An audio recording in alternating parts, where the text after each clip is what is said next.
कानून वापस लो, किसान विरोधी काला कानून वापस लो, किसान विरोधी काला कानून वापस लो, किसान विरोधी काला कानून वापस लो। जय जवान जय किसान, मजलिस इत्तेहादुल मुस्लिमीन जिंदाबाद जिंदाबाद, मजलिस इत्तेहादुल मुस्लिमीन जिंदाबाद जिंदाबाद, असदुद्दीन ओवैसी जिंदाबाद जिंदाबाद, असदुद्दीन ओवैसी जिंदाबाद जिंदाबाद। चौधरी इजहार बबलू संघर्ष करो, हम तुम्हारे साथ हैं।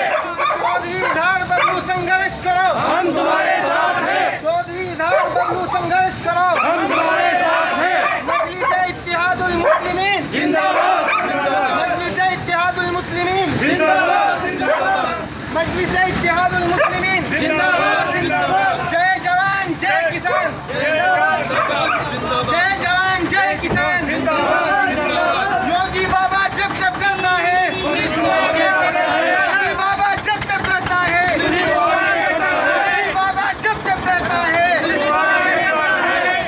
मोदी तेरी तानाशाही नहीं चलेगी नहीं चलेगी, मोदी तेरी तानाशाही नहीं चलेगी नहीं चलेगी। एमएसपी कानून वापस लो, वापस लो, वापस लो, एमएसपी कानून वापस लो, वापस लो, वापस लो। योगी बाबा जब जब करता है पुलिस को आगे करना है, योगी बाबा जब जब करता है पुलिस को आगे करना है, योगी बाबा जब जब करता है पुलिस को आगे करना है, योगी बाबा जब जब करता है पुलिस को आगे करना है। जय जवान जय किसान जिंदाबाद जिंदाबाद, जय जवान जय किसान जिंदाबाद जिंदाबाद, किसान एकता जिंदाबाद, किसान एकता जिंदाबाद।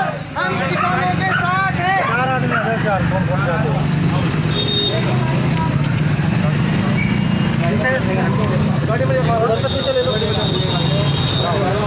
चार तो भी गए, तीन भी गए थे, चार और गए। अरे कहाँ से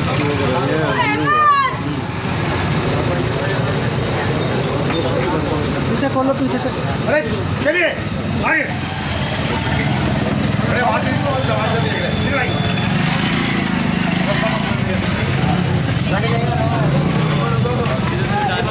क्यों गरम हो रहा?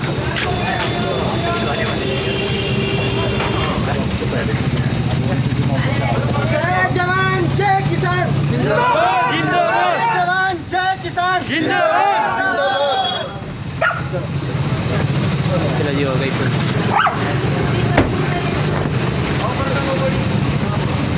चार और जाओगे। देखिए, हमारे मजलिस इत्तेहादुल मुस्लिमीन सहारनपुर यूनिट के तमाम साथी अभी गिरफ्तारी देने जा रहे हैं। कुछ हमारे साथी पुलिस की गाड़ियों में डिटेन हो चुके हैं। अब हम भी जा रहे हैं अल्हम्दुलिल्लाह।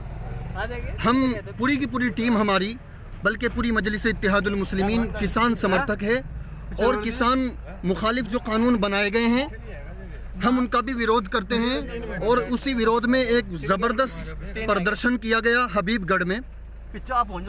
वहीं से हमारे 10-12 साथियों को पुलिस ने डिटेन किया है। अब हम भी जेल भरो आंदोलन के तहत थाने में जा रहे हैं। अमजद अली साहब इंजीनियर जी, मैं आपसे पूछता हूं कि मोदी हुकूमत ने जो कानून बनाए हैं किसान मुखालिफ कानून, तो इनसे किसानों को फ़ायदा होगा या नुकसान? अगर फ़ायदा होगा तो किन लोगों को फ़ायदा होगा, ज़रा आप तफसील से बताएं।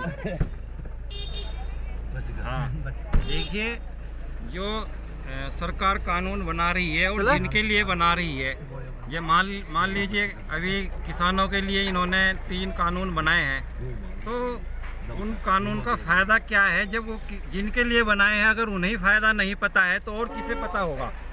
मतलब ये है कहने का कि ये सरकार सभी ऐसे काम कर रही है, कानून बना रही है जिन के लिए भी इन्होंने पहले भी कानून बनाए हैं या अभी भी बना रही है, उन्हीं लोगों को नहीं पता है कि इन कानून का क्या फ़ायदा है। तो इससे अच्छा तो उनसे विचार विमर्श करके कानून बनाने चाहिए। जिन लोगों के लिए हम कानून बना रहे हैं उन्हें भी कुछ उन्हें भी प्रतिनिधित्व मिलना चाहिए। कानून बनाते टाइम उनके भी आदमी होने चाहिए उस टीम के अंदर जिसमें जो टीम कानून बनाती है। तो हमारा तो ये कहना है कि इस पे विचार विमर्श करे और इसका कोई फ़ायदा नहीं नज़र आता है। इसका फ़ायदा सिर्फ अंबानी अडानी जैसे उद्योगपतियों को है। बिल्कुल बिल्कुल बिल्कुल। जो इसको कॉन्ट्रैक्ट फार्मिंग के तहत ये किसानों की ज़मीन हड़पने का एक औजार बनाया है ये, और इसके अलावा और कुछ नहीं है। देखिए, ये हमारे अमजद भाई थे। दरअसल बात क्या है कि जो काले कानून बनाए गए हैं, यकीनन ऐवानों के अंदर वो कानून बने हैं, वो किसान मुखालिफ कानून हैं। क्योंकि अगर ज़रा सी भी उनके अंदर हिमायत का ज़रा सा भी शोशा होता तो हिंदुस्तान का हर जगह का किसान क्यों आंदोलन पर उतरा हुआ है, क्यों वो अपने घर से बेघर है, क्यों वो दिल्ली में डेरा डाले हुए है, कोई तो बात है। तो मैं इसके बारे में पूछना चाहता हूँ जनाब हुसैन साहब से, वो भी इसके बारे में बताए कि काले कानून के बारे में।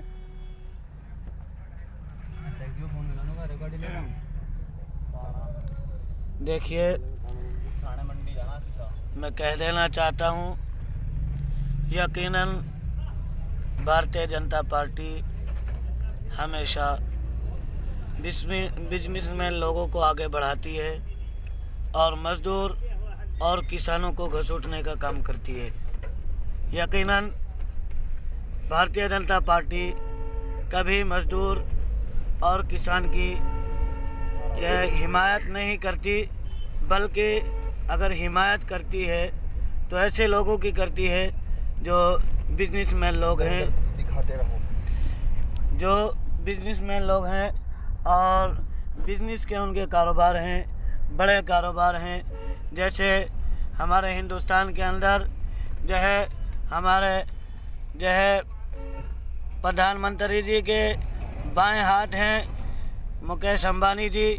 ऐसे लोगों के जो है ये बिज़नेस बढ़ाती है और ऐसे लोगों को बढ़ावा देती है। यकीनन हम जो है इस आंदोलन को और आगे लेकर जाएंगे, और जब तक किसानों को अपना हक नहीं मिलेगा और मज़दूरों को अपना हक नहीं मिलेगा तो यकीनन हम आंदोलन करते रहेंगे। बहुत बहुत शुक्रिया। हमारे ये हुसैन साहब भी इसके बारे में बता रहे थे। बहरे कैब मैं बता देना चाहता हूँ कि वो किसान जो पूरी दुनिया को रोटी खिलाता है, वो किसान जो सर्दियों की बर्फीली रातों में अपने खेतों को पानी देता है, अरे वो किसान जो तपती हुई धूप पर फावला चलाता है, और वो किसान जो ज़मीन का सीना चीर करके उससे फसल उगाने का काम करता है और जिससे पूरी दुनिया पलती है, उस किसान के खिलाफ ऐसे ऐसे कानून बनाए जा रहे हैं। यकीनन ये मोदी सरकार किसान मुखालिफ सरकार है और किसानों को नहीं चाहती कि किसानों को उनका हक मिले और उनकी मेहनत का उनको फल मिले। यकीनन मोदी हुकूमत जो है वो किसानों को नहीं बल्कि पूंजीपतियों को चाहती है और फ़रोग़ देना चाहती है। यहाँ की बड़ी बड़ी इंडस्ट्रियाँ बड़ी बड़ी कंपनियों को बेची जा रही हैं, उनका निजीकरण हो रहा है, उनकी नजकारी हो रही है। यकीनन बड़े अफसोस की बात है कि अब हमें हिंदुस्तान के हर नागरिक को मौजूदा हुकूमत जो तानाशाह बन चुकी है उसके ख़िलाफ़ हमें खड़ा होना होगा और हमें बताना होगा कि यहाँ पर किसी की तानाशाही नहीं चलेगी। यहाँ पर मज़दूर को उसका हक चाहिए, किसान को उसका हक चाहिए। हर जिस इंडस्ट्री में जो लोग काम करता है उनको उनका हक चाहिए। इसलिए हम इसी आंदोलन के तहत आज हमने सहारनपुर यूनिट में मजलिस इत्तेहादुल मुस्लिमीन के बैनर तले ये एक मोर्चा निकाला है।